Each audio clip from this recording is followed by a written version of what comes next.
Persoalannya, kalau tadi disebut ada yang teoritis, ada yang kedua tidak dilaksanakan. Jadi selama 5 tahun ini, apa yang dikerjakan? Jadi tidak hanya omon, kerjanya omon saja, nggak bisa. Berapa skor yang Bapak berikan atas kinerja Kementerian Pertahanan yang dipimpin oleh Bapak Prabowo? 5 cukup. Mas Anies gak usah takut. Disebut aja angkanya berapa gitu loh. Kayak saya gitu loh. Jangan di bawah 5, sebut aja berapa. 11, Mas. Dari 100. Jadi dan juga sekarang waktunya nggak ada. Jadi saya mengundang kita bicara terbuka. Kalau memang tidak siap jangan berdebat. Kalau mau siap, ya persiapkanlah dengan baik debat itu. Ini adalah forum untuk seluruh rakyat paham. Bukan ngopi di ruang yang tertutup.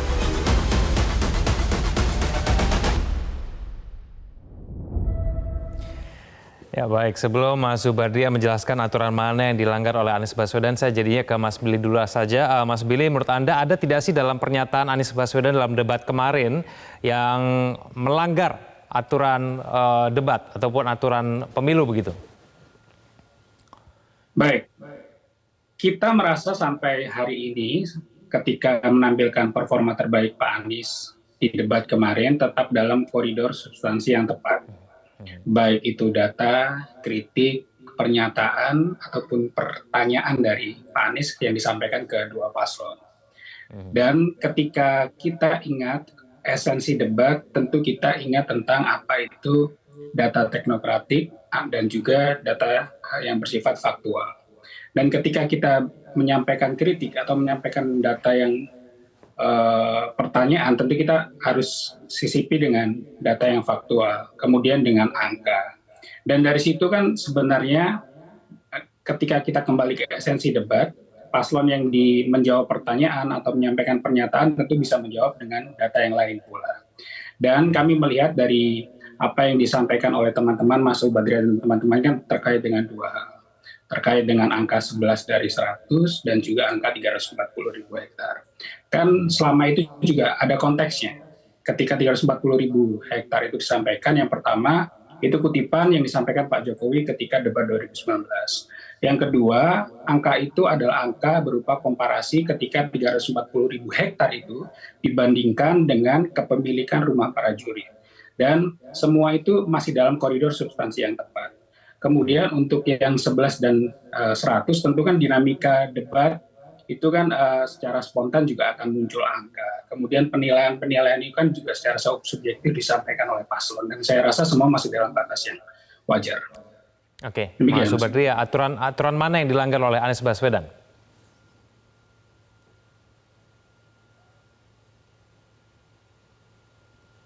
Ya, Mas Subardria, audionya belum terdengar?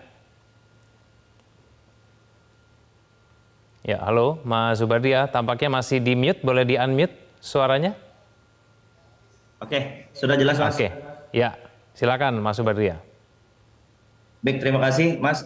Jadi kami hari Senin 8 Januari 2023 kemarin melaporkan Pak Anies Baswedan ke Bawaslu atas menurut kami ada pernyataan-pernyataan beliau pada saat debat pada waktu itu yang menurut kami debat ini sebenarnya menyampaikan penilaian pribadi 11 dari 100 penilaian Pak Anies, lalu ada menyampaikan terkait tanah paslon urut 2 yaitu 340.000 hektar, dan satu lagi ada dana dari Kemenhan membeli alutsista sekitar 700 triliun.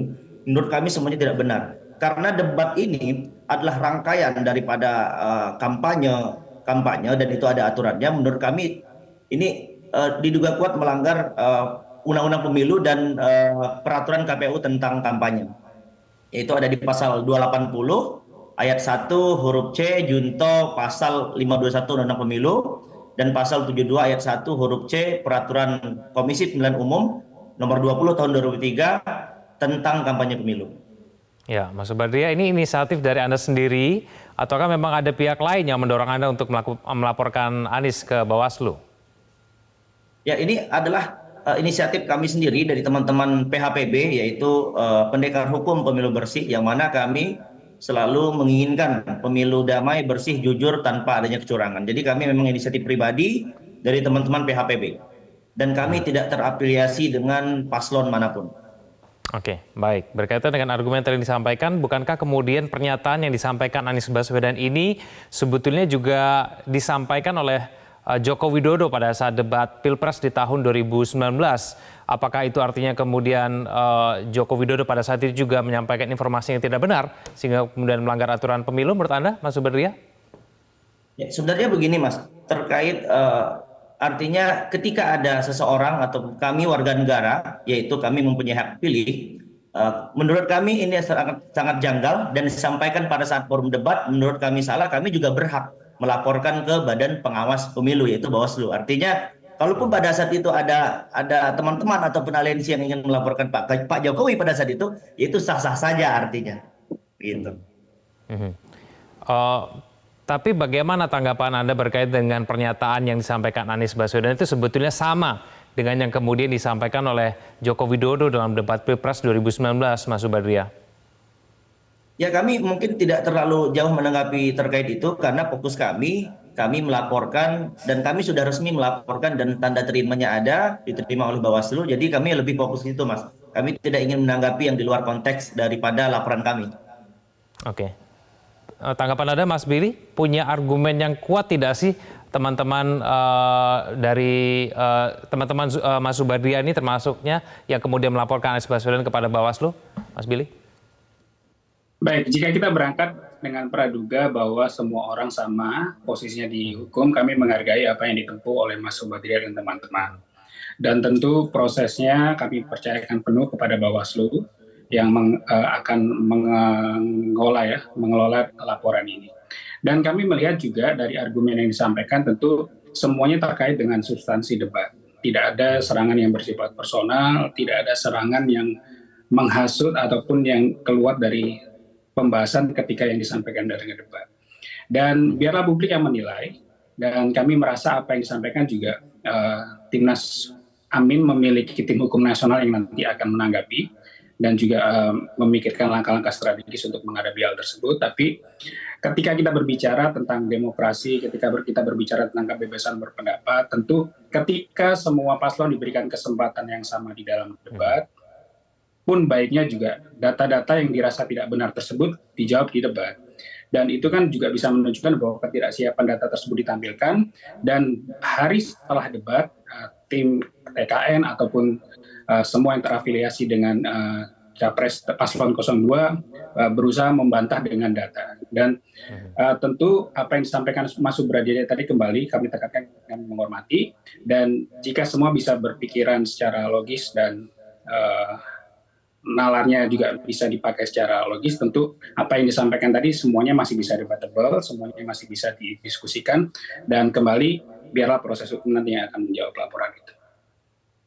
Oke. Dan kalau kita ingat juga kan bukan kali ini aja Mas Kevin, pihak kami di 01 dilaporkan hal-hal yang technically seperti singkatan Amin, lalu kemudian di poin yang lain ketika kemarin beberapa kali kampanye di daerah juga kami menerima laporan serupa. Jadi apa yang kami rasakan kali ini tidaklah lebih berat dari apa yang konstituen kami rasakan. Rakyat Indonesia menghadapi tekanan, rakyat Indonesia menghadapi ancaman, dan sebenarnya apa yang dilakukan ini kan justru menebarkan teror kalau kami rasa.